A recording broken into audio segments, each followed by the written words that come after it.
उससे क्षितिज के हाथ पर हमला कर दिया। वह आग बेहद तेज और तीखी थी, जैसे बर्फ जल रही हो।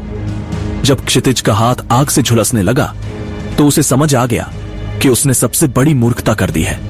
उसके चेहरे पर दर्द और पछतावा दोनों साफ दिखाई दे रहे थे। आह, शैतान ड्रैगन, तुमने मेरे हाथ के साथ क्या किया? क्षितिज चिल्लाया।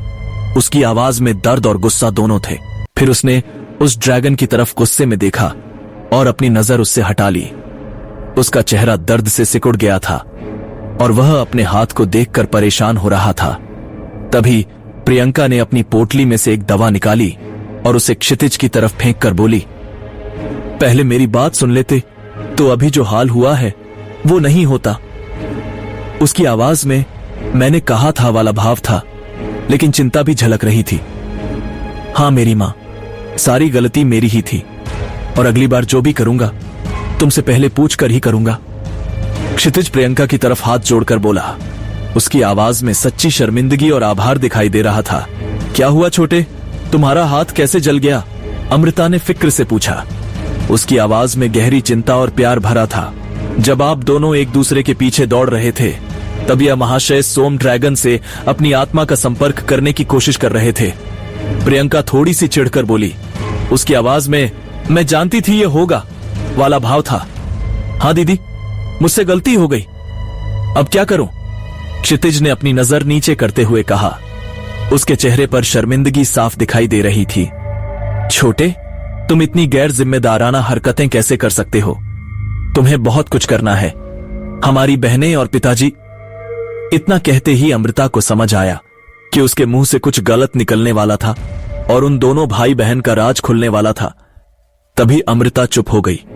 उसके चेहरे पर घबराहट आ गई और वह तुरंत ही अपनी बात रोक गई। सबने महसूस किया कि अमृता कुछ कहने जा रही थी, लेकिन चुप हो गई, इसलिए किसी ने कुछ पूछा भी नहीं। सभी के चेहरों पर जिज्ञासा थी, लेकिन कोई बोल नहीं सका। कोई ना, क्षितिज भाई, हमारे पिताजी आपकी मदद कर देंगे, आर्यन ने शांति तोड़ते हुए कहा। उसकी आवाज में आश्वासन और दोस्ती भरी थी। क्या सच में तुम्हारे पिताजी करेंगे मेरी मदद?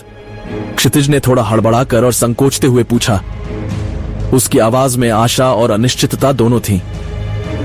हां, जरूर करेंगे, और तुम्हारे इस ड्रैगन को देखकर तो उन्हें इतनी खुशी होगी कि वो नजर ही नहीं हटा पाएंगे इस अमृतपान ड्रैगन से, आर्यन ने खुश होते हुए कहा। उसकी आवाज में गर्व और उत्साह था। फिर सभी लोग सोने चले गए। रात का माहौल फिर से शांत हो गया और सभी अपनी अपनी जगह लेटकर सो गए। जब सवेरा हुआ तो सभी लोग सोए हुए थे। तब तक सूरज की रोशनी सबके चेहरे पर आ गई थी। सुनहरी धूप धीरे धीरे सभी के चेहरों को रोशन कर रही थी और चिड़ियों की चहचहाहट से जंगल जीवंत हो उठा था।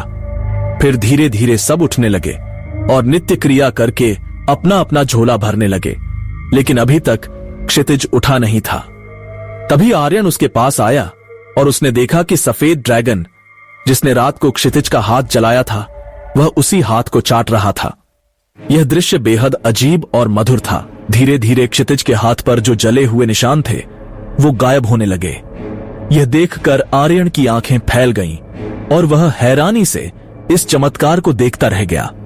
और अचानक ही उस ड्रैगन और क्षितिज के अंदर से कुछ टूटने की आवाज आई। यह आवाज किसी बंधन के टूटने जैसी थी। फिर उसके अंतर्मन से एक के बाद एक आवाजें सुनाई देने लगीं। बधाई हो, आपने लेवल 4 नवजात योद्धा के अभ्यासार्थी योद्धा के पहले चरण को पार कर लिया है और अब आप ड्रैगन के साथ अपनी लेवल बढ़ा सकते हैं। बधाई हो, आपके ड्रैगन ने लेवल 1 स्वल्प ड्रैगन की नवजात ड्रैगन के पहले चरण को पार कर लिया है। अपनी शक्तियों को सीखने का समय आ गया है। वह आग, वायु, जल और पृथ्वी के मूल तत्वों को अपने शरीर में लेना शुरू कर देगा। अरे भाई, आपने फिर से एक लेवल बढ़ा लिया। और जैसे लोग बोलते हैं, जब हमारी लेवल बढ़ती है तब हमारे साथी ड्रैगन की भी लेवल बढ़ती है, तो इसका मतलब आपके ड्रैगन की लेवल बढ़ी है। इतना बोलकर आर्यन रुक गया, लेकिन फिर उसे कुछ याद आया तो वह फिर बोला, लेकिन अभी तक आपके और ड्रैगन में आत्माओं का संबंध हुआ तो नहीं है, फिर इसकी लेवल कैसे बढ़ी? उसकी आवाज में स्पष्ट भ्रम और चिंता थी। हाँ, संबंध तो हुआ नहीं है, लेकिन इसकी जब लेवल बढ़ी तो मुझे मेरे अंतर्मन में आवाज कैसे आई? क्षितिज ने हैरानी में पूछा। वह भी इस पहेली को समझने की कोशिश कर रहा था। इसका मतलब तुम्हारी आत्माओं का संबंध हो चुका है और तुम्हें पता ही नहीं चला। आर्यन ने अपनी आंखें सिकोड़ते हुए पूछा। उसकी आवाज में हैरानी और थोड़ी सी अविश्वास थी। आगे की कहानी जानने के लिए देखें अगला एपिसोड सिर्फ पॉकेट एफएम के YouTube चैनल पर, और ब्रह्मांड का रक्षक के सारे एपिसोड्स को सुनने के लिए डिस्क्रिप्शन में दी लिंक से डाउनलोड करें पॉकेट एफएम ऐप।